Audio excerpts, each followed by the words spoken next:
Greetings. I am Arthur Conan Doyle. I have crossed a century of time to speak with you today. You know me as the creator of Sherlock Holmes, the world's most famous detective. But what you may not know is this: I once tried to murder him. In 1893, I pushed him off the Reichenbach Falls, locked in mortal combat with Professor Moriarty. I believed it would be my liberation. I was wrong. Today, I wish to share with you not merely the story of a detective, but the story of his creator, a man who sought reason and found mystery, a man who created the paragon of logic, yet spent his final years chasing ghosts. This is my confession. The year was 1877. I was a young medical student at the University of Edinburgh, eager and uncertain of my path. There I met a man who would change everything, Dr. Joseph Bell. He was a surgeon, yes, but he was something more. He was a master observer. I watched him examine patients not with instruments, but with his eyes. Before a patient could speak a word, Dr. Bell would announce, "You are a soldier, recently discharged, stationed in the West Highlands. You walk with a rolling gait, the mark of years at sea." The patients would stare, astonished. But it was no magic. It was method, observation followed by deduction, confirmed by evidence. This was the seed. This was where Sherlock Holmes was truly born, not in my imagination, but in the wards of the Edinburgh Royal Infirmary. After completing my medical degree, I established a practice, first in Plymouth, then in Portsmouth. I waited for patients. They did not come. Later, I trained as an ophthalmologist and opened consulting rooms on Wimpole Street in London. In my autobiography, I noted that not a single patient ever crossed that threshold. My failure as a doctor became literature's gain. In those empty hours, with nothing but unpaid bills for company, I began to write. In 1887, A Study in Scarlet was published. It introduced Sherlock Holmes and Dr. Watson to the world. I was paid £25 for all rights.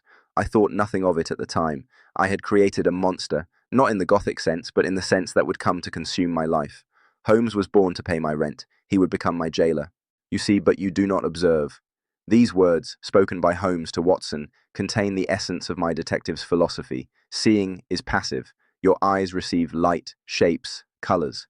But observation is active. It is the deliberate act of extracting meaning from the mundane. Holmes looked at a man's coat sleeve and saw his profession. He examined a pocket watch and deduced a family tragedy. Every scratch, every stain, every worn thread was a word in a story waiting to be read.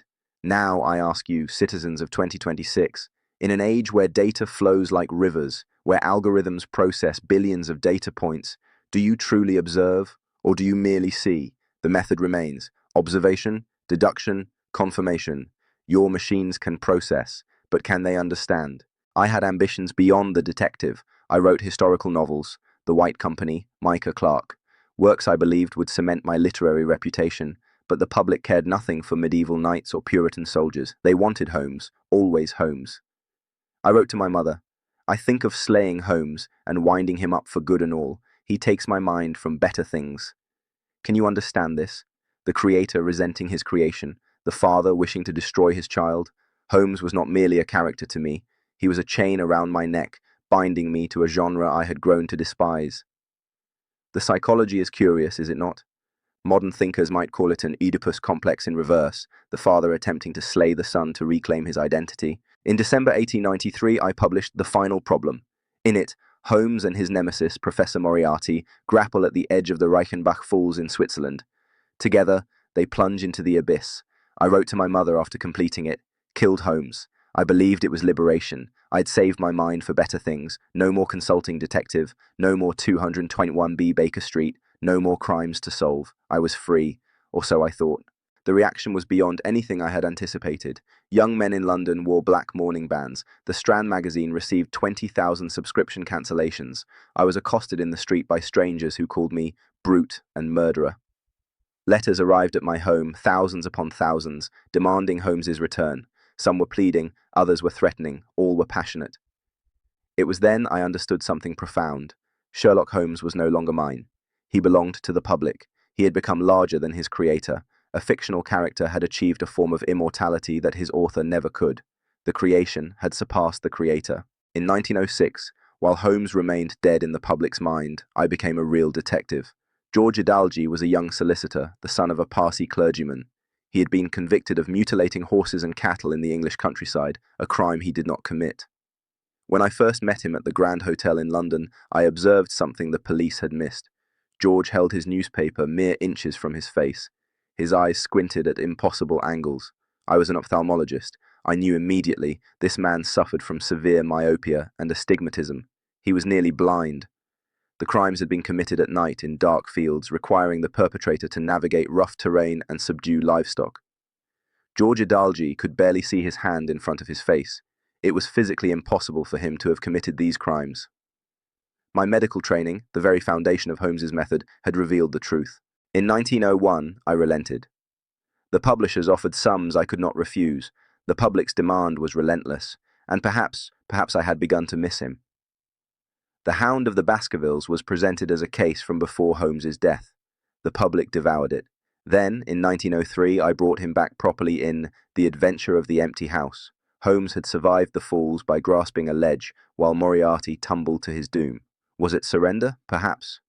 But I prefer to think of it as compromise with legacy. Surrender implies defeat. What I achieved was coexistence, not always harmonious, but productive.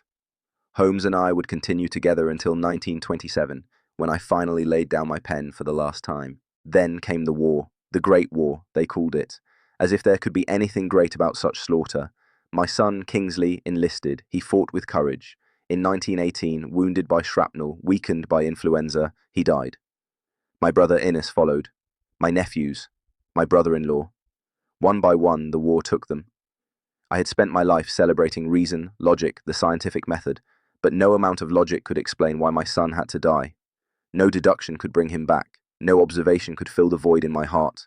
Materialism, the belief that only the physical world exists, offered no comfort, and so I turned elsewhere. I became a spiritualist. Not through blind faith, but through what I believed was scientific inquiry.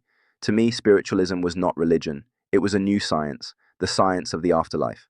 I attended seances, I studied mediums, I examined what was called ectoplasm with my own hands. I believed I had found evidence, real, physical evidence, of life beyond death. I believed I had communicated with Kingsley. I believed the veil between worlds could be parted. You may call this contradiction. The creator of the ultimate rationalist, embracing the supernatural, but consider, I applied the same method Holmes used. I observed, I collected evidence, I drew conclusions. The difference was not in method, the difference was in what I wanted to find. In 1917, two young girls in Yorkshire, Elsie Wright and Frances Griffiths, photographed fairies in their garden. I examined these photographs. I consulted experts at Kodak. I wrote articles and books defending their authenticity. The Coming of the Fairies, I called my book. My reasoning was, I believed, sound. These girls were from a working-class family. They could not possibly have the technical skill to create sophisticated forgeries. The photographs showed no evidence of double exposure. Therefore, the fairies must be real. In the 1980s, Elsie and Frances confessed. The fairies were cardboard cutouts from a picture book, held in place with hat pins. I was fooled by paper dolls. This is what happens when we see what we want to see. When confirmation bias blinds even the trained observer, Holmes would have seen through it in an instant. I could not. And now we arrive at your time. The year 2026. You have created machines that can process information beyond any human capability. Your artificial intelligences can recognize faces, predict behaviors, generate text and images indistinguishable from human creation. But I ask you, can they explain themselves? Holmes never simply announced a solution. He walked Watson and the reader through every step of his reasoning. Here is what I observed. Here is what I deduced. Here is how I confirmed it. Your scientists now speak of explainable AI, machines that can show their work, that can justify their conclusions. They use Holmes as their model, their metaphor. The gap between the answer and the reason for the answer, that is the gap of trust. Without explanation, there can be no trust.